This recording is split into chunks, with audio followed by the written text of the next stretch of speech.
Picture it. Frederick, Colorado, August 2018. A suburb so quiet it barely makes a sound. Wide streets, freshly cut lawns, sprinklers turning slow arcs of water in the early morning heat. Beige houses, two-car garages, American flags on front porches. The kind of neighborhood where nothing ever happens. Where families grill on weekends and kids ride bikes until the streetlights come on and nobody locks their doors because there is nothing to lock them against. This is the kind of place where people come to be safe. At 2825 Saratoga Trail, the Watts family lives in a house that looks like every other house on the street. Sand-colored brick, a small front porch, a yard still green from summer watering. Inside, two little girls, ages 3 and 4. A mother, 34 years old, 15 weeks pregnant with a boy they have already named Nico. And a father, tall, quiet, broad-shouldered, the kind of man the neighbors describe as friendly, helpful, always waving from the driveway. His name is Chris Watts. On the morning of August 13th, 2018, something is wrong. The Watts girls, Bella, 4 years old, and Celeste, 3, do not arrive at daycare. Shanann Watts does not show up for a work meeting she had scheduled weeks in advance. Her phone goes straight to voicemail. Her car is in the garage. Her purse is still inside the house. Her friend Nicole Atkinson, who drove Shanann home from the airport late the night before, cannot reach her. She drives to the house. She rings the doorbell. She knocks. Nothing. The front door is locked. The house is silent. The sprinklers turn in slow arcs in the morning heat. Everything looks perfectly normal. Everything is wrong. To understand what happened on the night of August 12th, you have to understand the life before it became a crime scene. The marriage before it became a motive. The man before he became a monster. Shanann was the kind of person who filled every room she entered.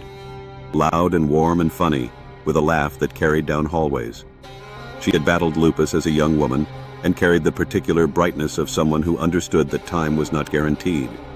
She sold health and wellness products for Lavelle Thrive, filmed herself on Facebook Live, built a following, brought her whole personality to the work. She was real. She was alive. She was the kind of mother who documented everything. First steps, birthday cakes, the particular orange of a Colorado sunset seen from a backyard patio. Chris Watts was her opposite. Quiet. Unremarkable. The kind of man who blends into every room he enters. He worked at Anadarko Petroleum in the Colorado oil fields. Long flat drives through brown earth and machinery.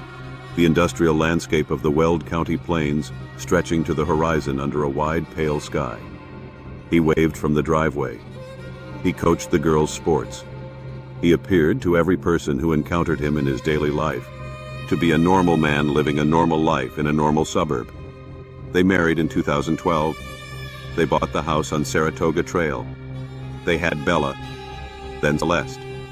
Then in 2018, Shanann announced the pregnancy that would give them Nico, the son they had always wanted. From the outside, the life looks perfect. From the inside, it is falling apart. The financial problems come first. The house costs more than they can comfortably afford. Credit card debt accumulates. The HOA threatens legal action over unpaid fees. The stress sits on a chest like a stone every morning and never quite lifts. Then Chris begins to change. He starts going to the gym obsessively, arriving at 5 in the morning, staying for hours. He loses weight. He becomes quieter, more distant, more absent in the particular way of someone whose mind is somewhere else. Shanann notices. She posts about it online, gently, between the product posts and the family videos, that things are hard, that they are working through something, that marriage takes work. What she doesn't know is that Chris Watts has met someone else. Her name is Nichol Kessinger. She works at the oil field where Chris is assigned. He tells her that he and Shanann are already separated, that the divorce is in progress, that he is free. He takes her camping in the Colorado mountains, long weekends under wide open skies, mornings that feel like a different life. He tells her more lies. She believes them. He starts to believe them himself. What Nichol doesn't know, what Shanann doesn't know, is that Chris Watts has already begun to plan something that requires research. something that requires preparation. In the days before August 13th, Chris searches his phone for information about oil field storage tanks, their dimensions, their access points, how they are sealed. He gives away boxes of his daughter's toys to Goodwill. He drops them off at the donation center himself. Bella's toys and Celeste's toys, the accumulated physical evidence of 4 years and 3 years of childhood, handed over a counter to a stranger while his daughters are still alive and sleeping in their pink bedroom down the hall. Minutes before he sets his plan in motion, he sends emails to his pastor, to family members, instructions about his finances, his affairs, the practical business of his life going forward. None of the emails mention Shanann. None of them mention the girls. They are the emails of a man wrapping up loose ends, not the emails of a man facing a family emergency. This is what premeditation looks like. Not dramatic, not sudden, not a specific date circled on a calendar. It looks like a man quietly moving through his ordinary days, dropping off toys, sending emails, searching terms on his phone, while he assembles, piece by piece, the thing he has already decided to do. On August 12th, Shanann flies back to Colorado from a work trip to Arizona. It is nearly 2 in the morning when her friend Nicolay drops her at the house on Saratoga Trail. She goes inside. She goes upstairs to the bedroom where Chris is sleeping. She never comes back out. In that dark bedroom, in the quiet of a Colorado summer night, Chris Watts puts his hands around his wife's throat. He strangles her. She dies on the bed they share. She is 34 years old and 15 weeks pregnant, and she dies in the bedroom of the house they bought together on a street in a suburb so quiet it barely makes a sound. Shanann wears a fitness tracker on her wrist, one of the wellness products she sells and believes in, a small device that records her heart rate through the night. It stopped recording at approximately 2 in the morning. Then Chris goes down the hall. He goes into the room where his daughters are sleeping. Bella is 4 years old. She has her mother's dark eyes. Celeste is 3, round-cheeked, soft with early childhood. They are asleep. The nightlight glows softly. The room smells like children's shampoo and sleep. Unicorn decorations on the pink walls, a pink rug on the floor, the small quiet breathing of 2 children who trust that the world is safe. What happens next in that pink bedroom is the part of this story that resists easy description. He kills them, both of them, in their beds, in their pink room, with the unicorns on the walls and the nightlight still on. Then he loads the bodies of his wife and daughters into his truck. He drives in the pre-dawn dark through the flat sleeping streets of Frederick, out onto the straight dark highway, through the brown industrial landscape to the oil field where he works. He buries Shanann in a shallow grave in the Colorado earth, dirt brown and dry, recently turned, a patch of ground that doesn't quite match the ground around it. Then he does something that investigators will later describe as one of the most disturbing details they have ever encountered in their careers.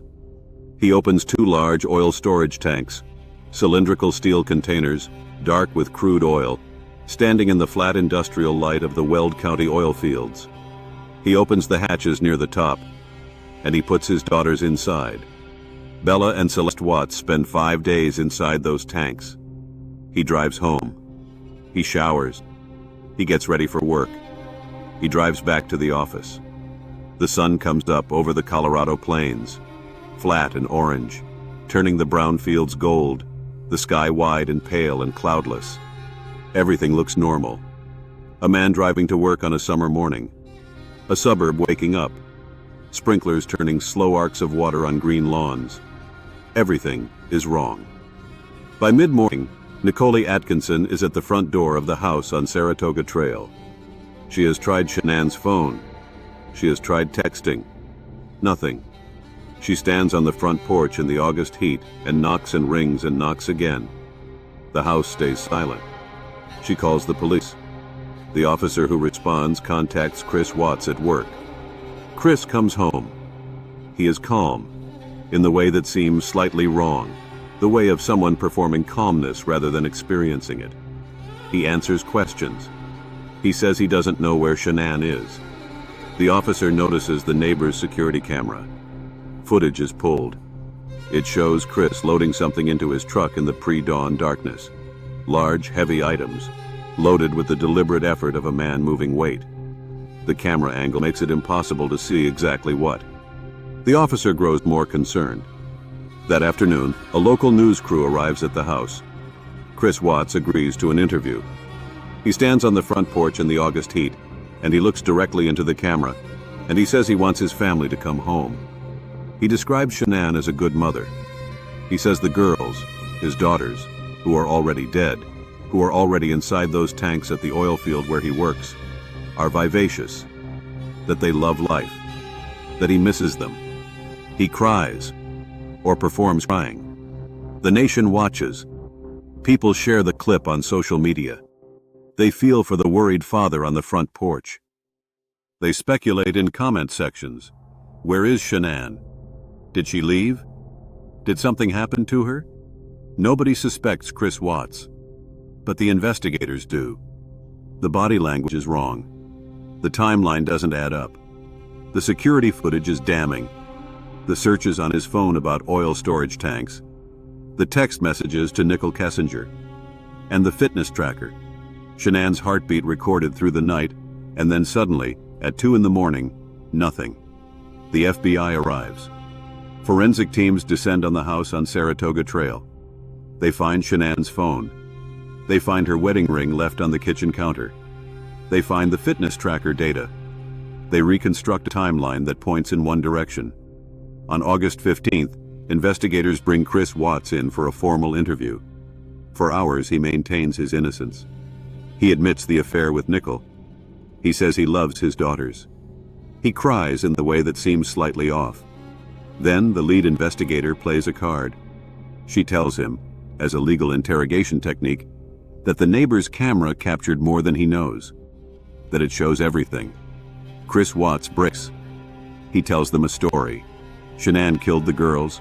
He found them already dead. He strangled Shanann in a rage and panicked and disposed of the bodies. He frames himself as a grieving father pushed beyond his limits. It is a lie. But it is enough to send investigators to the oil field. They find Shanann first. A shallow grave in the brown Colorado earth, the soil recently disturbed, a patch of ground that doesn't quite match the ground around it. They excavate carefully, slowly, with the particular reverence of people who understand what they are uncovering. Then they look at the tanks. They open the first hatch. Inside, in the crude oil, they find Celeste. She is 3 years old. She has been inside that tank for 5 days. They move to the second tank. Inside, they find Bella.